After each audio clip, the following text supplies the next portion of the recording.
And that's live. Happy New Year. Jacob, this is technically, we're entering the third year Oh my God. of doing this, if you think about it. 2020, 21, I know. 22. It's actually been less than 2 years that we've been doing it. It just happens that, we've It just into spans 3 2022 different and years. it's late 2020 that we started. Jeez. Wow. Hello, welcome everybody to the Morality of Everyday Things. I'm Anthony. I'm Jacob. We're longtime friends, co-founders of a couple businesses, Stasher.com, travel business, if you ever need to store your luggage, TreePoints.green, a social enterprise that focuses on sustainability, giving people access to tree planting, carbon offsetting, and plastic recycling in subscriptions and also integrations into websites and stuff. And of course, the co-hosts of this podcast, The Morality of Everyday Things, where we talk about moral issues. I mean, as you say, it's a little more succinct, Jake. Really convincing there. Moral issues. Well, I was going to say moral issues that affect our everyday life, and then I thought, generally that's true, but sometimes you come across episodes like this where we talk about trophy hunting, which it becomes more of almost like a real life thought experiment. It's more like moral issues of our time. Yes, yeah, and general morality. So first of all, Jake, tell us a little bit about our sponsor. Yeah, quick segment before we get into today's topic. If you've ever listened to us talking and thought about starting your own podcast, there's no better time than now. Zencastr is an all-in-one podcasting studio that you can access straight from your browser. No installations needed. You just go on the site, send a link to your guest, and you can both get started, recording studio quality audio and now video too. So if you want to make a podcast without all the hassle we fumbled our way through when we were setting this up, check out Zencastr.com. Be sure to enter the code Morality of Everyday Things. It's in the show notes and you'll get a 30% discount. Yep. I mean, it's just so much better than recording a Zoom call. It's as simple as recording a Zoom call, but the files are all set up for actual podcasting. Now, also, before we start, I was going to say, before we get into the topic, you have a message from a listener. Yes. Hello, Jack Mulholland. Nice to meet you. We've actually messaged a little bit before. He's a keen fan, but he has pointed out that we often talk about consequentialism, specifically utilitarianism, and deontology, and we often don't bring in the concept of virtue ethics. I can think of maybe one episode where we kind of touched on it and we kind of have left it to the ancient Greeks. It kind of prompted us actually to think that it might be nice to do a couple historical episodes where we actually just kind of go back and look at some of the main schools.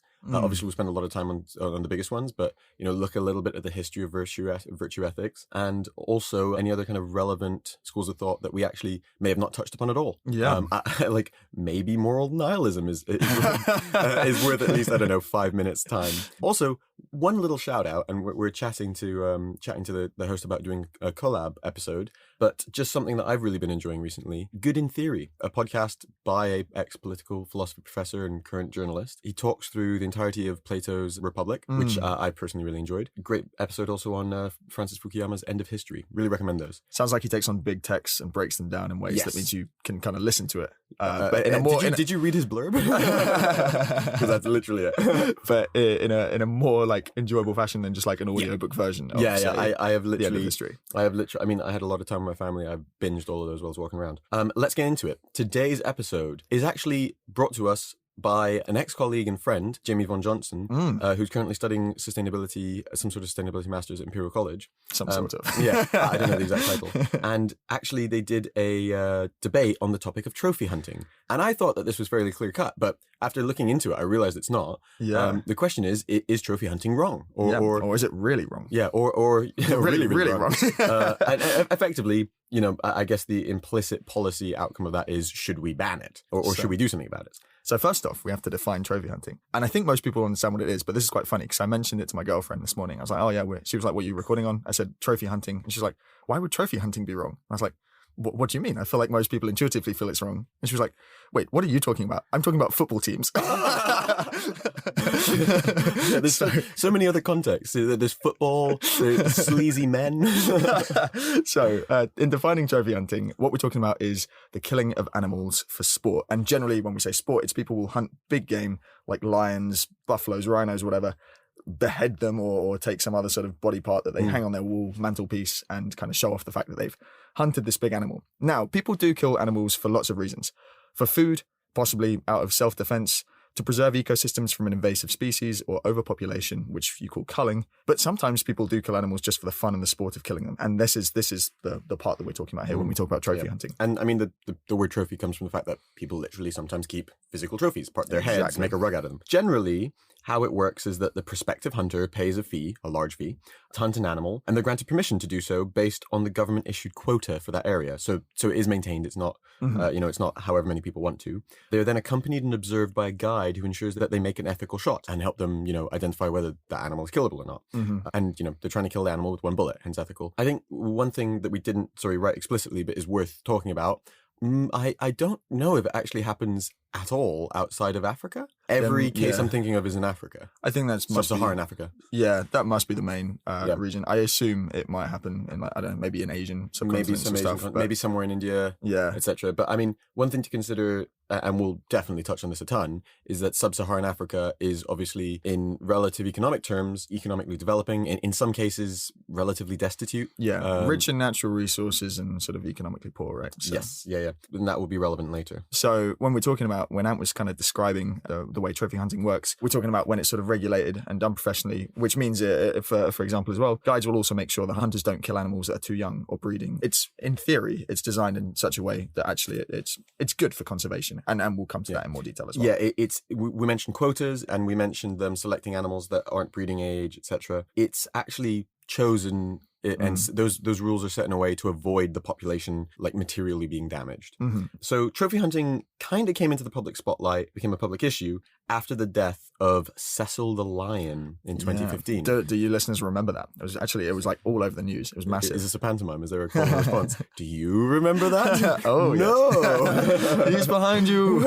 And I think more recently as well, wasn't there like Donald Trump Jr. or people in the Trump White House got some crap for it? Anyway, but it became big in 2015. I remember that story. An American dentist, Walter J. Palmer. Is he a modern American dentist or like a politician in the 1800s? That's me, Walter J. Palmer, running for president. Shot Cecil the lion. That's a fun sentence. Walter J. Palmer shot Cecil the lion. That could be the beginning of like a children's poem. With an arrow on a recreational hunt. What a douche. Why an arrow? Like, yeah, that seems a little bit like, I don't know.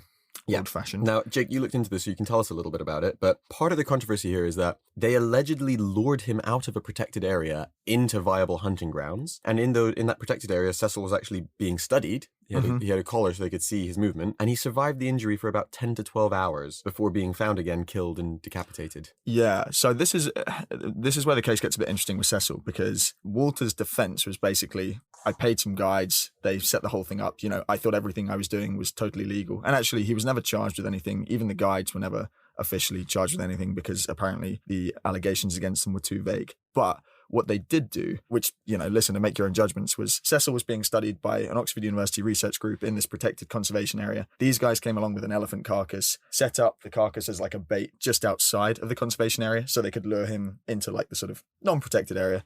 Shot him with the arrow. The wound wasn't fatal, like Ant said. So basically, and I think this is what particularly sparked outrage, apart from the fact he was being studied, and I mean, they named him, so he was obviously a somewhat loved lion. He then suffered for like 10 to 12 hours, kind of like walking around with this arrow in him until they finally found him, killed him. And then what's a bit more dodgy is they decapitated him, took his head, took the collar as well, and dumped it like miles away, I guess to kind of throw off the fact that they realized he was GPS tracked. They probably at that point realized they'd really messed up. But it was at this point he realized. Yeah, so the disastrous hunt really brought the issue of trophy hunting back into the public eye in the West. Sparked a lot of anti-trophy hunting outspeaking by both regular people and celebrities.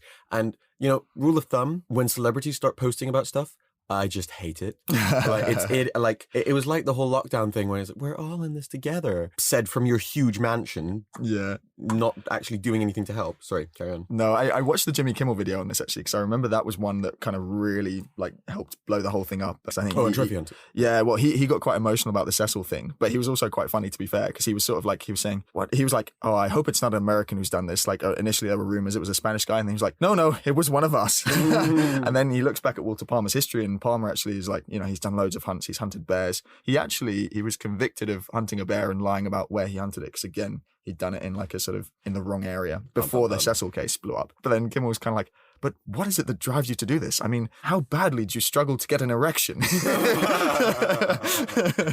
Yeah. But yeah, so that whole thing, like you say, loads of celebrities got involved. It all became massive. And this was, I guess, at a point where social media was really helping to amplify things. I wouldn't say it's one of the first big social media outrage cases, because loads of stuff 2015, really? It's a bit late. Yeah, stuff has been happening before. But this was one that really captured global imagination. And when you talk about the morality of trophy hunting, I think it's interesting that there's a bit of a parallel with the whole veganism argument. People who go vegan often argue that the benefits of food that we get from the killing of animals just isn't worth the suffering, since it is possible, if in some cases more expensive and arguably less tasty, to sustain yourself. Yeah, to sustain yourself healthily without eating animal products.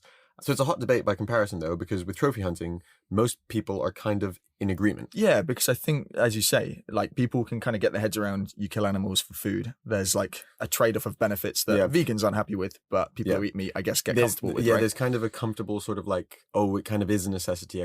People are happy justifying themselves. I do need to eat meat. Yeah, and I don't mean this as a severe justification, but like I know in my own case, I have reduced my meat intake and I avoid particularly high carbon footprint meats like beef, but I'm quite a avid fitness goer and I like to eat my macros rather than drink them. So it can be quite hard to it's an efficient source of protein. It's a really efficient source. It's really hard to find a not highly processed, tasty equivalent for a chicken breast. Yeah. Which is just almost all protein. Yeah. But as you say, by comparison, most people would consider killing a living being just for fun. Yeah. Just to display its parts as like trophies. Really, it's kind of like pointless cruelty. Yeah, right? it really pushes to the limit the kind of like you don't need this to isn't do it. Really necessary. Yeah, that's right? the thing. Like vegan, like eating meat. There's we kind of are. Maybe it's wrong. Maybe it's just something that's so heavily socialized that we tell ourselves that it's necessary, or maybe we're just being lazy. But this is really like you're not asking me to swap a patty at the supermarket and suck up the fact that maybe I don't like the taste as much. You're asking me to not fly across the globe, pay $100,000 and shoot something. Yeah, exactly. Which seems much more reasonable. It's important at this point, some nuance, not to confuse trophy hunting with poaching. So, like we've said, trophy hunting is an activity performed by either individuals, small groups. The goal is to hunt an animal, kill it, take it or part of it back home. You pay large sums of money to do so, but it's this kind of regulated sport. Well, except in the case of Cecil, it's regulated when it's like done professionally. Poaching, by contrast, basically people who hunt multiple animals, they sell their body parts. Instead of providing funds for the hunt, they hunt for the funds. So they're basically leeching off the biome and the local community because they're killing animals that they don't have a right to kill and they're selling their parts on. Yeah. Poaching is like explicitly illegal. Trophy hunting is kind of like regulated and officially legal in some African countries. Yeah. I mean, it's effectively the difference between buying a service and stealing a service, or buying a natural resource and stealing a natural resource. Yeah, I think that's a good distinction. Yep. It's also important to mention that these are not the only direct human threats to this exotic life. Weird question. The term exotic is the term exotic. I didn't realize until I said it, and a lot of this debate that we're going to talk about is about how our ideals are a little too Western centric and maybe detached from where this is even actually happening and understanding their problems locally. Like the term exotic must be a relative term. Well, right? it's relative, but do people in Africa talk about pigeons in London as exotic animals? It's funny how it has an implied kind of like across the world, or like Western superiority. Like this is normal, and that's weird. Yeah, I can see that. I do. Yeah. Are there any sort of? Yeah, you can't imagine them talking about like exotic house cats or. Yeah, exactly. There's the main thing is that it only goes one way. Yeah. The Western world talks about exotic animals in other countries. Other countries don't talk about exotic animals in the Western world. To be fair, you talk about exotic creatures in like North America because they have grizzly bears and stuff like that. No, you don't call those exotic. Do you reckon? I reckon Australians might. I don't think so. It might be a good time. Any Australian listeners? Yeah. Anyway, okay.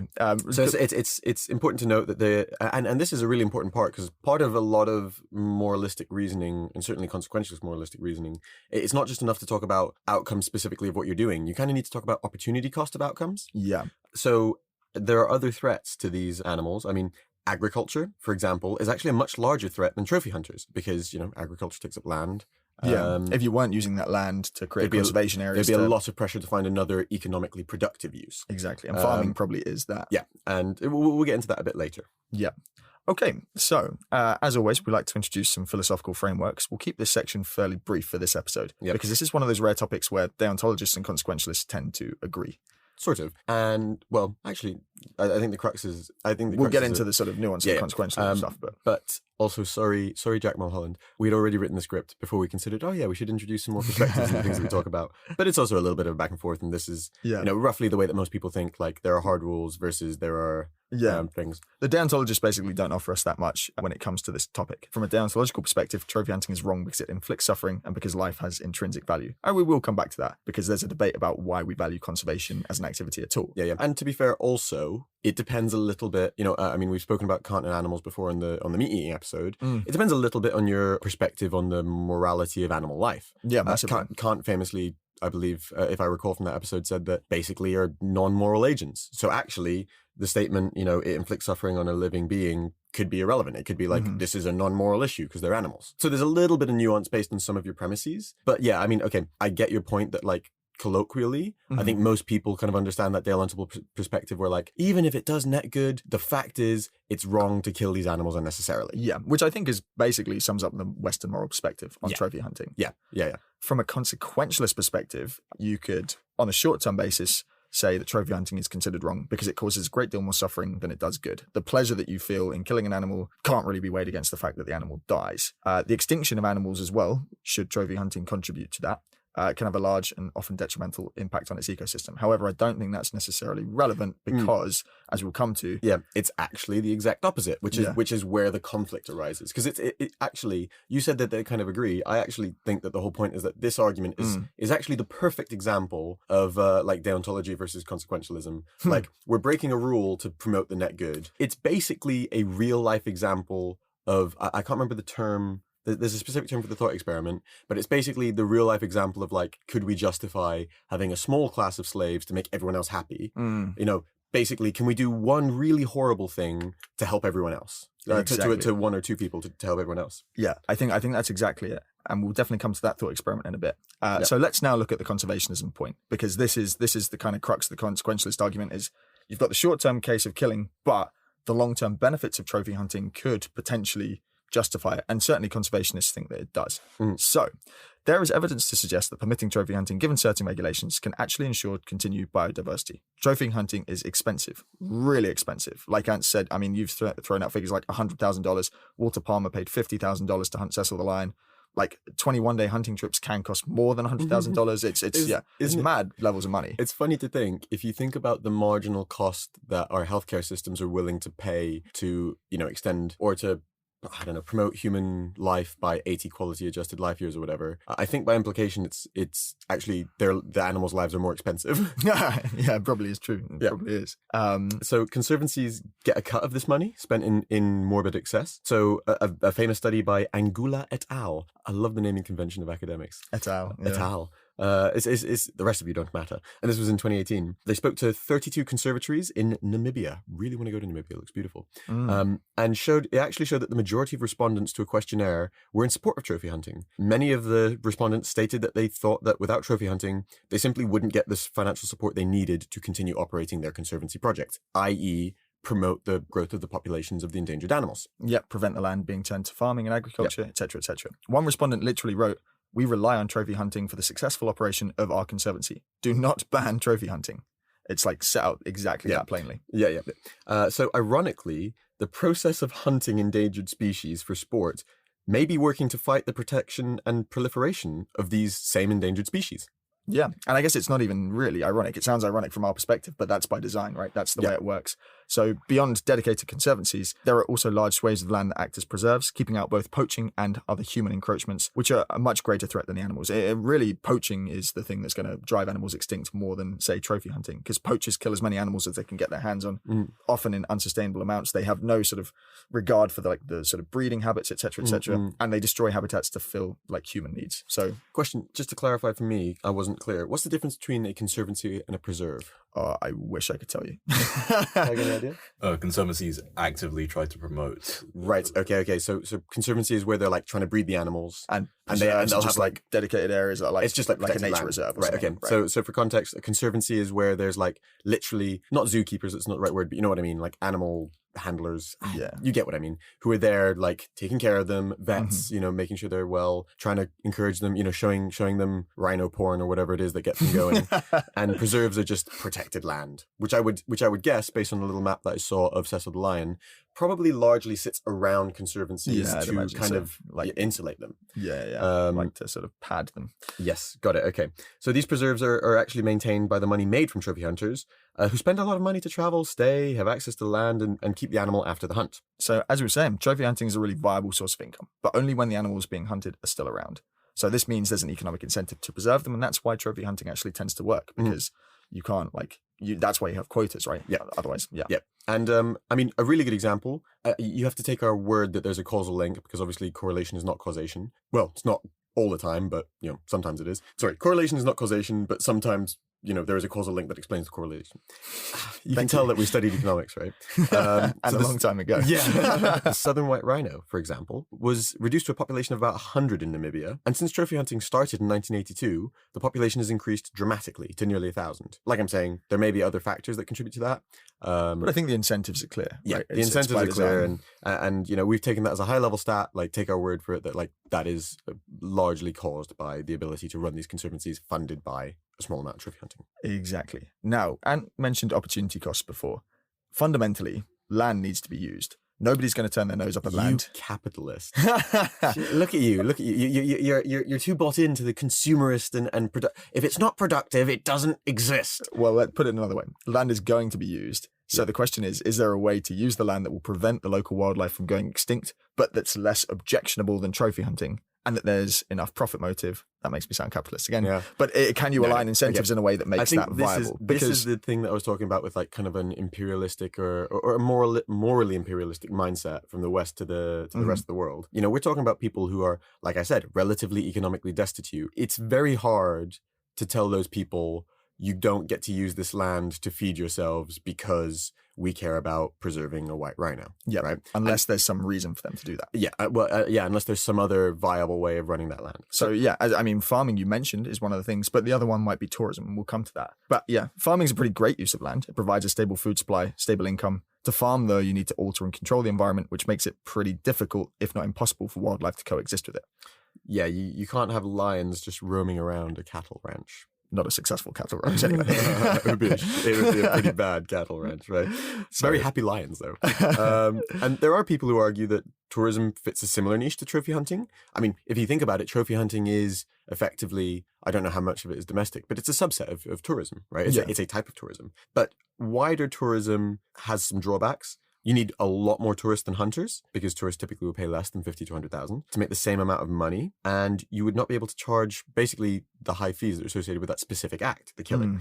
Yeah, you'd also need a lot more area to be touristy or hospitable.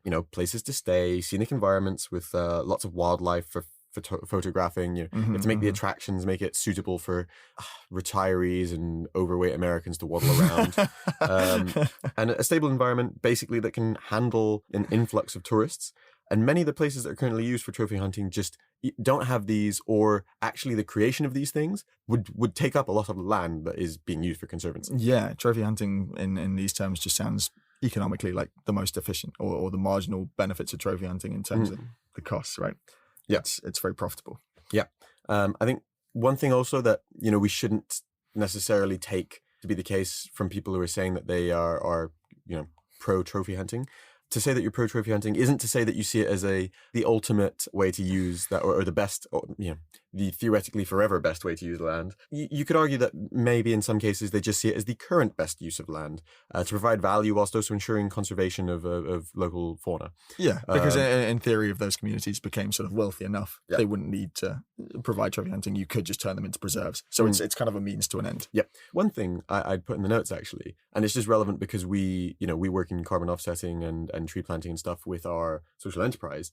One use of land that we're seeing more and more in developing countries is actually conservation of flora rather than fauna, specifically for the purposes of maintaining carbon absorption and carbon sinks.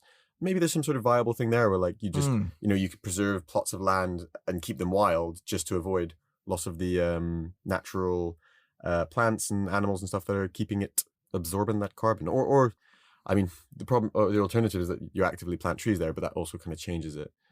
Maybe makes it less hospitable. I mean, it's a good biome for a lot of animals, like, insects and smaller animals, like the tree planted areas, as long as you're using indigenous species, but not great for rhinos or lions. And I don't think many trees grow in the middle of a savanna. Yeah, no, exactly. That ultimately what you're pointing at is there are alternative use of land to trophy hunting, but trophy hunting could be a great way to accelerate towards that end. Yes, yeah, like the current viable alternatives actually are not great for the animals either. Most realistically, farming. Yeah.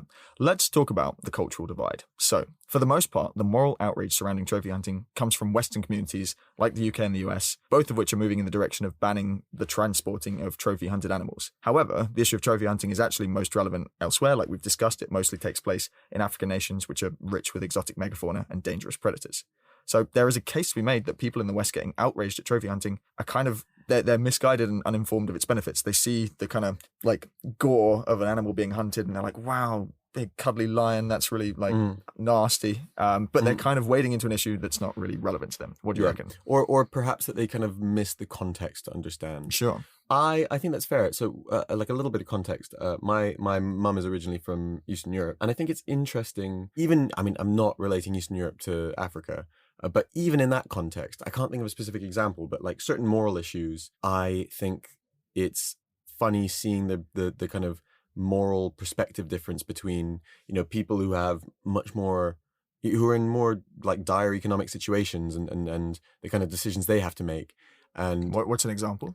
Okay, meat eating. I was going to say, because they keep like they keep animals and they kill them, right? And they're not squeamish about that. No, and they're not squeamish about it, and it's not. It's it would almost be ridiculous to tell someone who's earning £250 a month, like, oh, I can't believe you're keeping chickens. It's so immoral. Like, you should just be eating vegan or whatever. And it's kind of understanding, like, you know what? Sometimes we kind of forget that we live in a world where so many of our needs are met.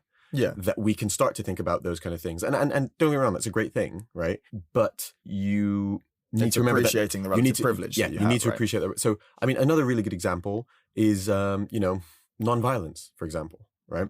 Like, what happens when you live in a society where you're surrounded by violence, right?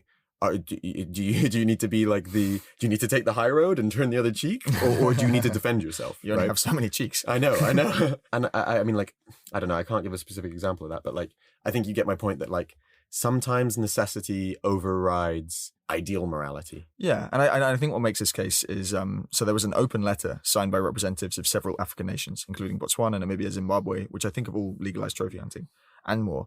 And they argue that Western celebrities speaking out against trophy hunting, particularly after the Cecil case, are, quote, undermining their basic human right to sustainably use the natural resources on which their communities' livelihoods depend, end quote. So the letter goes on to say that wildlife is one of the few rich resources that their nations have, and that imposing worldviews and value systems from faraway places, amplified through your powerful, influential voices, results in disastrous policies that undermine our rights and conservation success. I forgot to put the quotes on that second bit, but I think you got where I was going with. Yeah, and this is actually going to bring us to the important point, which is around conservation more generally, right? Because I think one thing that's interesting is endangered, non-endangered. It's so interesting to see this in contrast to livestock, right? Because no one's, okay, yes, we mentioned like in the Western world, like there's more pressure to eat less meat, eat no meat if you can. No one's saying that, poor people in Africa shouldn't farm and kill animals, right? And yet when we move and we create this kind of mental model of livestock, right? Oh, but it's animals for killing. And then when we move into animals of two classes, or I guess they're kind of two subsets of the same class, non-livestock, and then particularly non-livestock who are endangered, suddenly we feel very, very differently about the idea of people killing them, even if it's like benefiting, local communities who are relatively destitute, right? I keep using that term, relatively destitute. Absolutely destitute. Yeah, in some cases, right? Yeah. So it's interesting. I mean, it takes us to a big part of the question. And it's one of those things that actually, I really like this discussion because we've talked about this a bunch in several episodes. Part of what I like about unpacking moral questions or philosophical questions is when you take a step back and think about it at a higher level, you might realize that there's a bunch of premises that you've kind of brought to it. Yeah. And you've never thought to question them. And one of them here is, why is conservation such a good thing anyway? Why should we be trying to keep these endangered species alive? Yeah, because if you break this argument down to its simplest, what we've basically said is trophy hunting, while distasteful, is really good for conservation. Yeah. And actually, I feel like a lot of people kind of stop at that point because they're like, cool, okay, Conservation we like is a good conservation. thing. That's, Yeah. that's Yeah, a value that we hold. And also, And extinction is wrong. Exactly. And killing things and things suffering is wrong, but it's okay for livestock. Yeah. So there's not that distinction of why are these animals special? And part of that reason is because they're endangered. And it's okay, why is keeping endangered things alive special? Yeah. So many people think that animals going extinct is a tragedy. You've probably often heard statistics of how many species are going extinct in a year. I mean, it's currently we're going through, quote, an extinction crisis. People clearly think that's appalling, especially the people who are reporting on it. But, I mean, Tig's got here that 99% of all life that's existed on Earth is extinct, which I guess I don't think it's intended to be a specific stat. The point is like, the majority things have like most lived and things, died. have lived. Yeah. Most species have died out. I mean, all dinosaurs died out. Tons of species in between. Poor old dinos. Poor dinos. Like on a relative scale, the species that have become extinct specifically because of humans is actually relatively small. Yeah. It's a high proportion in the last however many decades, but However on many, like, the centuries, scale really, of the Earth, Yeah. like extinction is a natural process. It's a byproduct of natural selection, is kind of Yeah. what you're saying, right? Yeah. But some people argue that the aversion people feel towards extinction is kind of like nostalgia. So people don't care about the central rock rat going extinct. We didn't know about the central rock rat until Ty pointed it out to us earlier this week. Yeah, But but I obviously think people- it's literally the result of like endangered animals no one cares about. Yeah, It's like- yeah. Whereas people freak out about pandas going extinct. Like, I can't imagine the social media outpouring if someone hunted a panda, for Yeah. example. Like, Yeah, yeah. that would be, Mhm. that'd be mental. Yeah. So maybe the moral outrage people feel out of this is it's kind of just regular outrage. Yeah. But I mean, actually, pandas are such a good example because you know what? Pandas are kind of crappy animals. Like they I've heard refuse. your opinion on this. Yeah, no, yeah. They refuse to have sex, so they refuse to procreate. And like, The hell's wrong with them? Yeah, they only eat an incredibly inefficient source of food. Bamboo. Bamboo. Like this is what you call not like man-made extinction. This is what you call natural selection, right? Pandas are just slowly trying to die out. Yeah, they're We're trying like, their "Come best, on." and we're just doing everything possible to make sure that they can't go. They're just trying to kind of slip off the mortal coil as a species. And I actually really like that. Like you said, it's like this aversion towards extinction is like a nostalgia. The thing that I find so funny is, we kind of use this like natural versus man-made. Right, which it is so strange, right? Because actually, humans are part of nature. So what we make is part of nature in a sense. Like, yes, we are affecting it to an extent where, like, we need to think about the impact on a planetary level or on certain ecosystems, and we should think about pros and cons. But I don't think that's synonymous with saying we should prevent everything from going extinct, right?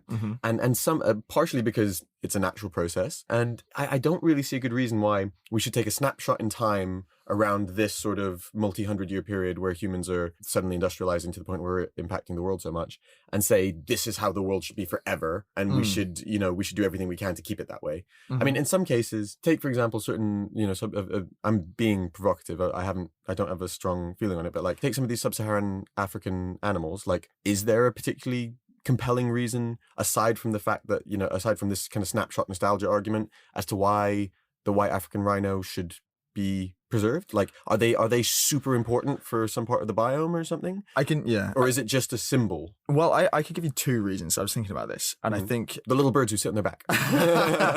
so. Yeah, when people talk about extinction, the reason they get stressed out about it is because it has such a sense of finality about it. Yeah. And I say sense of finality just because we'll come to another question, which is if you could bring a species back to Yeah, which we can. which we probably can now, right? Jurassic Jurassic Park. But yeah, no, that's a byproduct, right? Like, if we have a responsibility to maintain things as we are, do we also have a responsibility to bring things back to life? Like, if we can find a preserved dodo feather, should we bring that back to life? If we can find dinosaur cells, should we bring that? They're talking about bringing woolly mammoth back to life, if you recall. That's Yeah. actually very recent news. Exactly. Do we have a moral imperative to do that? Yeah. So it's a good question. And the reasons I'd give for people caring about extinction are twofold.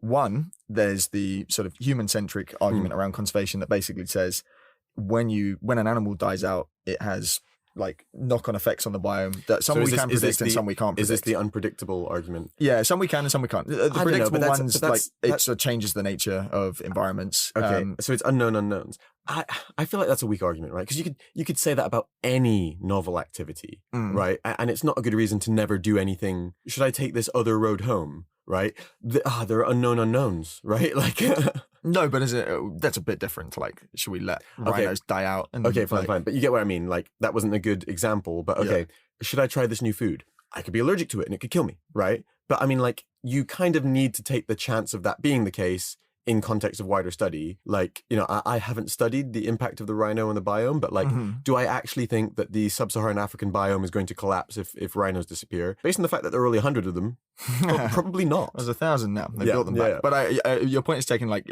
generally, these things evolve quite slowly. It doesn't tend to be that things die out immediately. Yeah. Although I think the point here is like Yeah. if poaching were to make I that get the you. case. And also, sorry, the other thing, the David Attenborough argument, right? We talk about climate change, et cetera, et cetera. It's like, no, life will adapt. Yeah. It just might not be in a way that we like, right? Yeah. Sorry, that's in the extreme case of climate change. My point in the case of something like rhinos is like, might it change the biome? Yes. But, life will adapt around it. Like, I agree with species have gone extinct forever, right? And there are still other species and everything's fine. Yeah, things Yeah. outcompete and Things relatively change. sort of balance out into different equilibriums. Yeah. So I'd agree with that.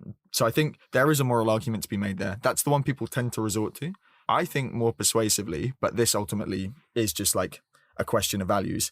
I think the other reason to care about species going extinct is that sense of like responsibility for the welfare of other living things if you're affecting it. And I think basically, if you hold that position, just comes down to how much you value the lives of animals. Yeah, we discussed this before. So I basically say, look, it's hard to hold that viewpoint and not also be a vegan, right?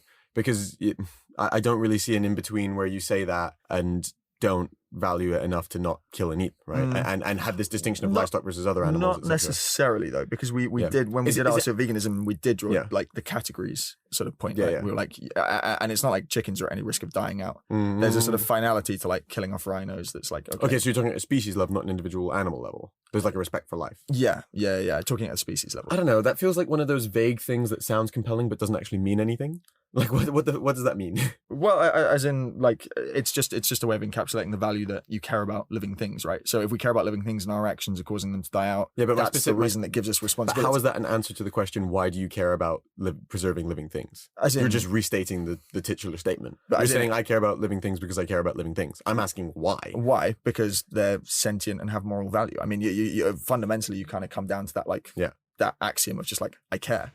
Because I care. Okay, as long as you're acknowledging that that's what you're saying, I'm fine. It's like axiomatic, right? You have to just basically say, so the argument animals have value intrinsically, and so conservation is important because conservation is important. No, it's more than that. Conservation is important because it's the activity that promotes the welfare of living animals. And the welfare of living animals is a fundamental value in the way that the welfare of humans is a fundamental value. You're basically kind of vesting them with the same dignity that we invest like human lives. Which I personally don't agree with, but fair. No. But that's what I'm saying. That's the position I wouldn't breed take. and eat humans. Okay, fair. Let's go on to some of the criticism or some of the formal criticism of conservation. It's argued by academics Jennifer Jacquet and Nicholas Dellon that it's not truly utilitarian ethics to conserve endangered species by using trophy hunting, as there are many more considerations other than just the quantity of surviving members of a species. There's no special thing to avoiding hitting that number, hitting zero, right? Other factors include societal implications of endorsing what is essentially killing for fun and the suffering of the individual animals, i.e., maybe it's better to allow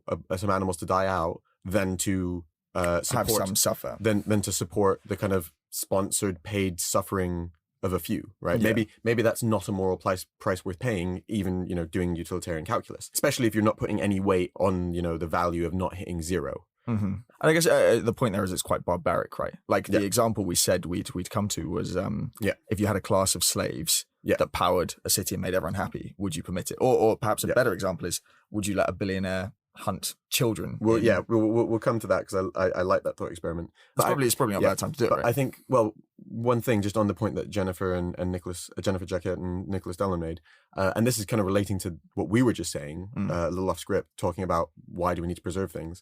Like, no offense, you were struggling to kind of justify like the I'm saying number. there are two justifications. I'm not struggling at all. We'll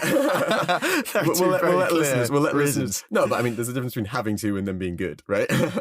But from a utilitarian perspective, or from my own moral perspective, it's kind of like just saying that but this is the last one doesn't really change, or there's only a few left, doesn't really change the calculus of killing something for fun, right?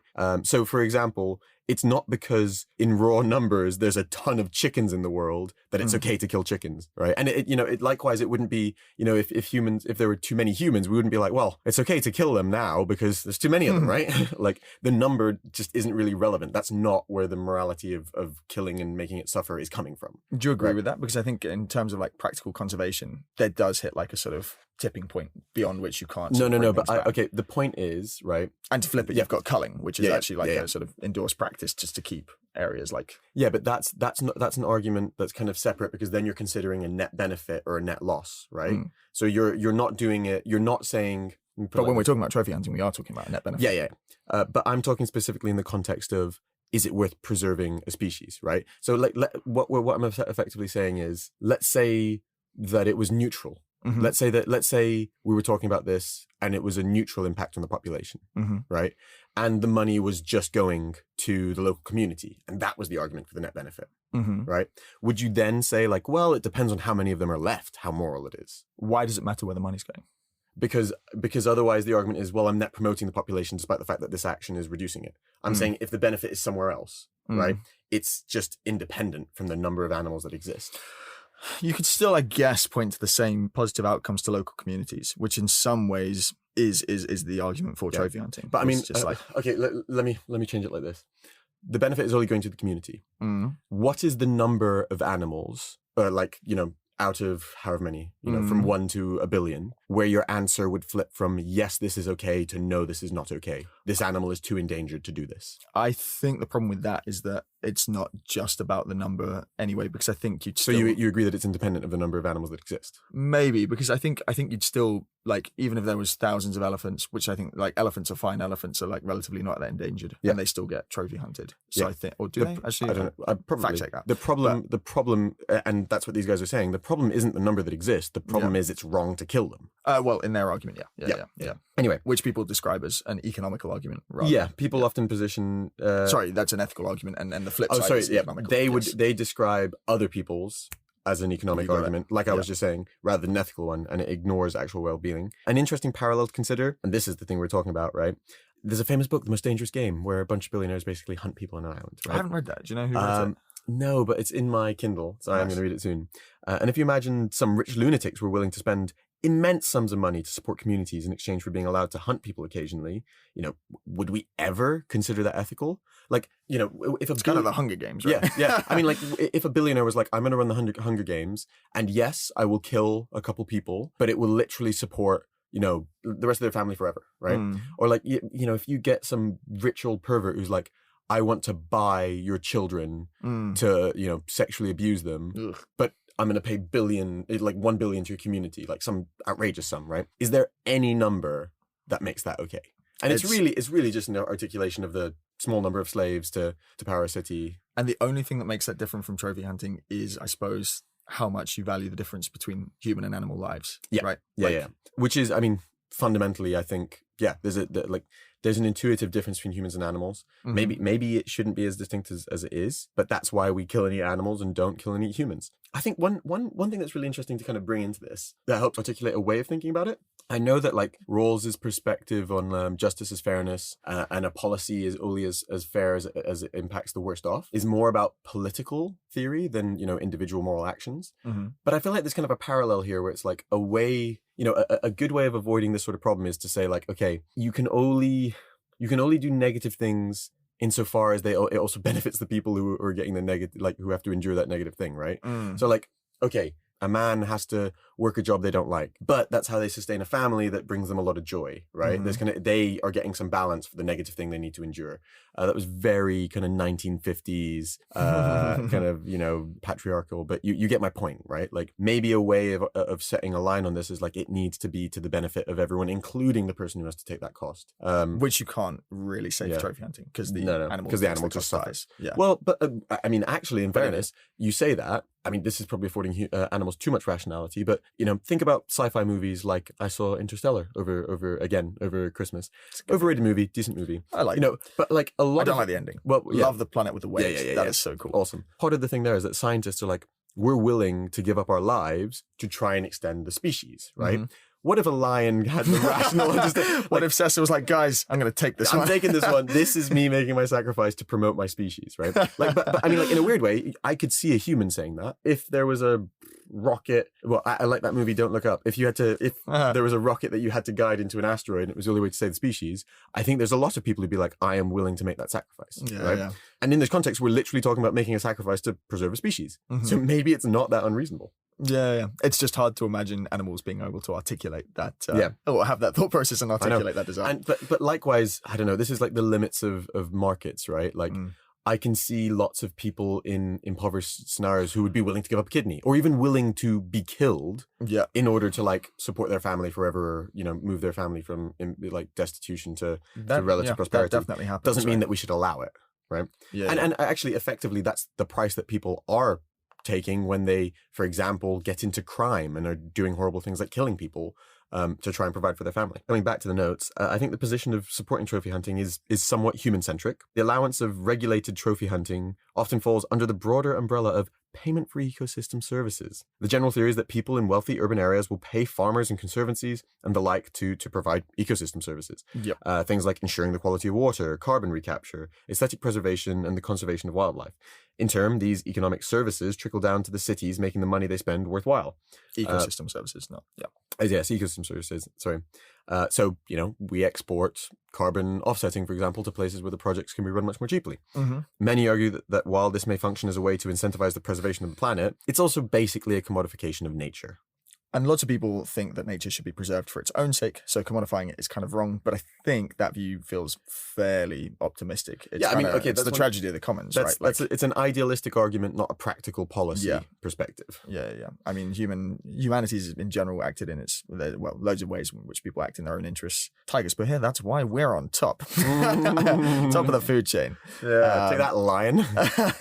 But yeah, the best way in general to preserve things we value, nature, other forms of life, is to make incentives align with that's one thing that, like, I would say generally I have like a very liberal perspective. I maybe a relatively anarchical liberal perspective. But one thing that I kind of find practically in both my work and perspective on politics is that, like, arguing things like, for example, state organized markets, you're just fighting a losing battle, right? Mm-hmm. Like, the fact is, like, people follow incentives that make sense for them. Mm-hmm. You can either deal with the fact that that's true and, find ways of making things, incentivizing the right things for people, or you can kind of be Stalin and pretend that, like, you can just dictate incentives, right? And fail. Yeah. Exactly. Or kind of, again, we've talked about this a lot, but, like, activists are super important for moving the center of mass of opinion, but, like, most of their policy suggestions are ridiculously, they're sort of strong to drag the direction of conversation. Yeah, but it's like they play an important role, but their policy objectives are often just ridiculous. And in terms of what they actually sort of tend to achieve, it generally is more about attention rather than it's more about attention to issue. And, for example, again, we talk about sustainability a lot, right? Like, pure economists, certainly a lot of economists would argue that, like, a well-priced, fully global carbon tax could effectively, quote unquote, solve global climate change. It may cause, like, a lot of loss of quality of life in certain places in the interim. So I'm not saying it would be a perfect policy, but it could stop climate change if you properly priced in the externalities and basically force people to consume less fossil fuels, etc. Yeah. I think this episode's been a really great case of that sort of contrast of, like, head and heart, right? Like, you can have your economist sort of thinking hat on and be like, okay, objectively, trophy hunting makes sense in all these ways. Yeah. And then emotionally, you've got that, like, but you're just killing an animal for sport, and that seems sort of barbaric. Yeah, it's one of those understanding why something makes sense and saying that we should do something are two very different. Like, understanding the incentives and understanding prescriptive behaviors are two totally different things. Which, for example, I can totally understand the incentives that led to people in the financial industry, creating financial crises. I can explain it. That doesn't justify it or mean that it was, like, something that was morally good. Right. Yeah. It's a bit like Jimmy Kimmel's point. It's sort of hard to wrap your head around the kind of mindset required to enjoy trophy hunting. It would be far too strong to say we're grateful that trophy hunters exist because they're promoting conservation. Yeah, but in a way. But in a way they are. Yeah, I think that's part of the thing, right? Like, part of the issue is just this uncomfortable acceptance that these shitty people exist. Like, because, like you said, it's just so hard. I gave this example when we were talking about this, right? I, for example, think that there's overwhelming evidence that actually prostitution and most drugs should be legal, right? Drugs aside, but prostitution. Do I think there are many kind of morally upstanding people who would solicit the services of prostitutes? I can totally understand some contexts. Like, I don't know, you have some sort of disability that makes it harder to... Anyway, like, there are reasonable circumstances, but generally, like, do I morally relate with someone who would pay for sex? No. That doesn't mean I don't think prostitution should be legal. Yeah, right. You can acknowledge the sort of practical benefits. Yeah, I can acknowledge that this is just like, despite the fact that morally I don't like it, this is a better policy. And regulating it is better than leaving it unchecked, because apparently these things will happen anyway, right? Yeah, these things will happen anyway. Case in point with trophy hunting. To what extent would it just happen anyway? I mean, like, we're talking about a small number of extremely rich people who, for some reason, are doggedly determined, funny use of dogged, animals, lionly determined, have the determination of a lion to kill these animals. Like, it's going to happen. Yeah. If it's not with guides, it's probably going to be with poachers. Yeah, it's grim. Yeah. So let's weigh this up. Where do you stand on this? What's your viewpoint? Exactly. I sit the exact same place as I sit with prostitution.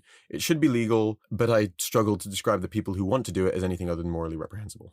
Why do you think it should be legal, though? What's the sort of thing that Purely drives that? policy. Purely empirical policy outcomes. Like, it just works better, right? And I think actually this is something we talked about a ton with the lockdowns, for example. We're way too afraid generally to assess policy and see what's actually effective, right? Because the truth is, if we spent a lot of money in political capital and social capital, we're terrified to find out that it was wrong. And the other thing that we're terrified to do is make policies that we are, morally feel strong on and realize they don't work. Yeah. So, yeah. I mean, and there's a sort of emotional hook, right, is what you're saying. Yeah. We kind of come around to it. But for example, think about the 50s, 60s, 70s, for mothers who were terrified of their kids taking drugs, it's very hard to swallow the pill that, like, actually criminalizing it just doesn't actually work. Yeah. It feels morally incorrect, right? Despite the fact that actually, we should do policy that works. Yeah. And when you're talking about it working, so what's your stance on conservation? Because that was something that we It debated. clearly promotes conservation. It clearly promotes maintenance of these species. The maintenance And the wild environments, Yeah, to be and the fair, wild which have their environments. own benefits. Conservation, that's hard. I sit somewhere in between. I was kind of taking the Devil's advocate. Devil's That's advocate right. side. Yeah. I do think that we are weirdly attached to it. I do think we kind of take the snapshot perspective. On the other hand, a lot of these are beautiful creatures that we're wiping off the earth. And if for no better reason than it's symbolic of like the struggle to like not destroy the planet, and people just like to see them and know that they exist. But I do think it's so morally arbitrary because there's so many animals we don't give a shit about. Yeah, I can see that. I feel like maybe that's the part where we differ, but I think in every other respect we have a similar opinion. I feel like You feel more strongly we should definitely I think there's value in conserving species. Even the central rock rat, God bless it, makes the eastern rock rat look like shit. Don't get me started on the southern rock rat. And whether that's because you take the view that it's about preserving biomes, which I guess there's some benefits to because at least we're sort of familiar with models of how they currently work, or it's because you say animals sort of intrinsically have value, at least at a species level. We don't want to sort of wipe them out.